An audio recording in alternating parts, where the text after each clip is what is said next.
Now that we have our resource pools configured, as well as our LAN pin groups and our VLAN groups and our quality of service and our QoS policies, now that that's all in place, we're actually ready to start deploying vNICs to our service profiles. As part of the service profile creation, we get to create as many vNICs as we choose, and that's great. It can be a lot of fun to spin these up, but we actually have to get on there and configure policy. So in this video, we're going to take a look at how exactly we deploy policy to the vNICs, and then we'll jump into the lab and see it in action. Let's dive in. As a quick review, we're going to have the concept of a physical server, and inside this physical server, we are going to ideally install what we call the virtual interface card, otherwise known as the VIC. Now, we are going to likely install a hypervisor. It could be a bare metal operating system, and that would be fine as well. So let's call this the OS, whether that's an operating system or a hypervisor.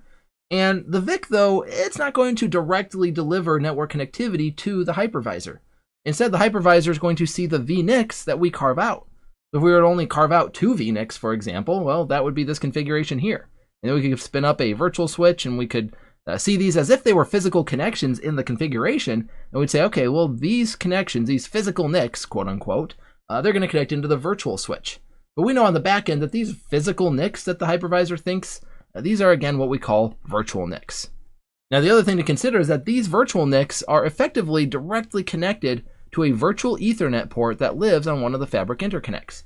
Now, this virtual Ethernet interface needs a configuration. When we think about traditional network architectures, like let's say it's a Nexus access layer switch connecting down to a physical server, well, I'd get onto that interface. I'd say interface Ethernet 1/1, and then I would say switch mode trunk, and then I could say switch trunk allowed, and all of the different commands that go onto that interface. And I need the ability to deploy that level of network configuration policy down to these vNIC connections. In other words, this virtual Ethernet interface needs to inherit all of those configurations. So all of this is going to go on to the vNIC configuration. What we're going to see is that when we're configuring a service profile, first of all, we can have up to 256 vNICs on a single VIC. Now that's incredible, and the reason why they support that number is because they had a technology at one time called vMFEX. vMFEX was a really great technology. It stands for Virtual Machine Fabric Extender. And the way it worked was it spun up automatically what we call these dynamic vNICs, and the dynamic vNICs would get mapped directly to a virtual machine. So every single virtual machine in the environment was given its own vNIC. And that was a really cool way of bypassing the downstream virtual switch. We could directly switch traffic on the fabric interconnects. It was all hardware enabled, so it was actually faster than the virtual switches. However, unfortunately for us, this technology ended up getting deprecated. A big part of that was the loss of APIs that certain hypervisors removed, and so Cisco no longer had the control in order to deploy it. So all that to say, when we were deploying a single vNIC per VM, yeah, we needed a whole lot of vNICs. But now that we're down to just deploying vNICs to physical hosts, well, we don't need 256 anymore. At least I can't imagine a scenario where we actually would. So either way, we have plenty of vNICs to deploy, whether we want a dozen or even if we wanted 2 dozen, we're not even scratching 10% of the number of vNICs that we could possibly spin up in that scenario.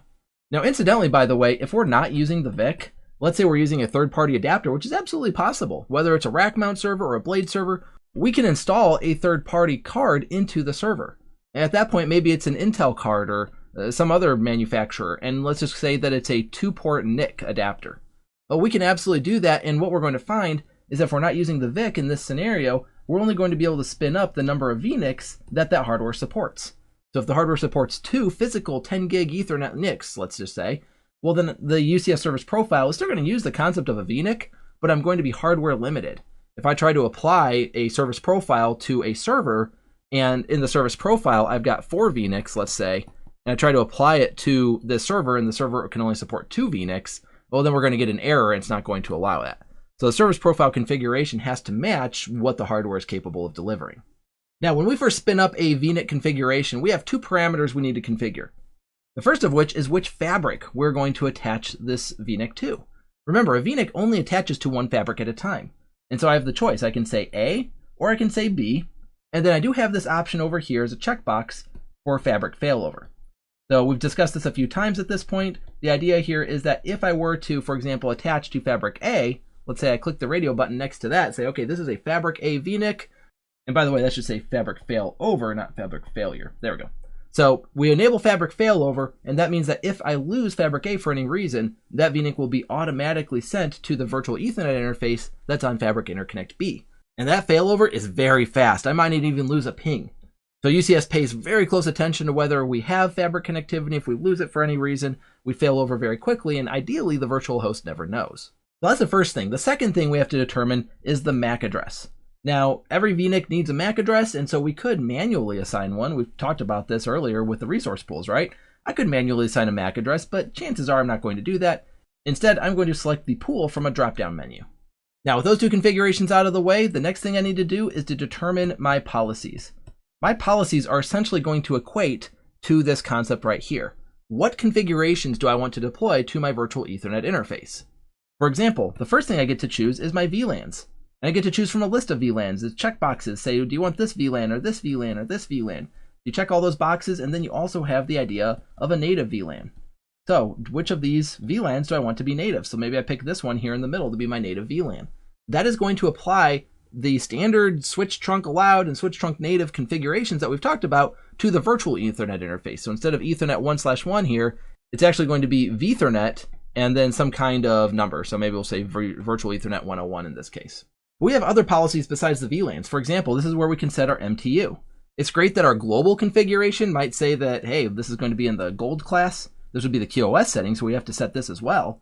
But if gold is supporting 9216 bytes, then that's great, except if the vNIC is still configured for 1500, then that's what it's going to be limited by. So instead, I can get rid of that and configure it for 9000. And that ideally matches whatever QoS policy I decide to deploy. Then I can also pick the network control policy. The network control policy determines things like whether I'm enabling CDP, or for that matter, LLDP. When LLDP, by the way, that can be enabled inbound and outbound separately, and so we'll see that those are options for us as well. And then we also have the LAN pin group policy that gets applied here.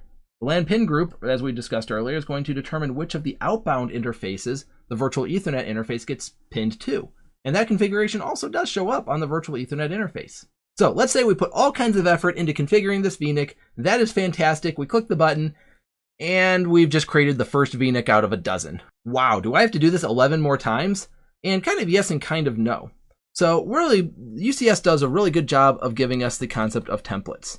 Templates can exist on a lot of different levels. For example, I could configure a service profile template and use that to spin up a lot of different service profiles, but I can also create, for example, a virtual NIC template.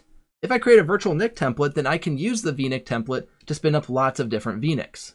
And the way this works is I create a vNIC, I go into the configuration, and instead of doing all of this that we talked about on the right, I simply check a box that says I want to use a template. At that point, I select the template that I want to use, and there's a couple of other options that are still available, but for the most part, we just click OK, and we move on to the next vNIC. Now, the downside to this is because the vNIC template includes things like the fabric, I might not necessarily want to use the same vNIC template on two different similarly configured vNICs, because I might want one of my vNICs on A and one of my vNICs on B, and therefore, since I have to have a template for A and a template for B, you might argue that doesn't save me a lot of time, other than the fact that I might use this on future service profiles, or service profile templates for that matter. Now, very crucially, there are two different types of templates in the UCS space. We have the idea of an initial template. An initial template means that it's a one and done thing. I'm going to use the template, and then our template creates something. In our case, it's going to create a vNIC, and then this line right here is completely severed. That means if I go in and change the template to say, you know what, instead of fabric A, let's cross that out, let's use fabric B instead, well, vNIC stays on fabric A, because there is absolutely no connection between the template and the vNIC. However, if we use an updating template maintains that connection. I use my template, I say it's on fabric A, I use it to create a vNIC, which is also on fabric A. And this connection right here, it's not severed, it is maintained, such that if I get in there and I change this template to use fabric B, that is going to automatically switch all of the vNICs that has been created from that template over to vNIC B. Now, as you can imagine, an updating template, this can be dangerous.